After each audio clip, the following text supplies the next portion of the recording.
জীবন একটি সাইকেলের মতো।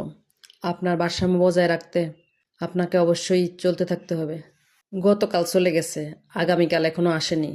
আমাদের জন্য আছে আজকের দিন। তাই গতকাল এবং আগামীকালের চিন্তা না করে এখনই শুরু করুন।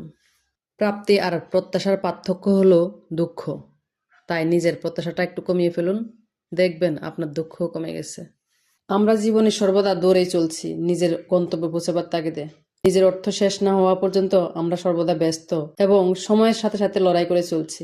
আপনি যদি নিজের কার্যসিদ্ধি করতে চান, তবে একজন ব্যস্ত ব্যক্তিকে কাজটি করতে বলুন। আপনি যত বেশি কাজ করবেন, তত বেশি পরিমাণে আপনি তা করতে পারবেন। বিশ্বাস করা ভালো, কিন্তু অধিক বিশ্বাস করা ভালো না। আর একবার বিশ্বাস ভেঙে গেলে দ্বিতীয়বার জোড়া লাগানো যায় না।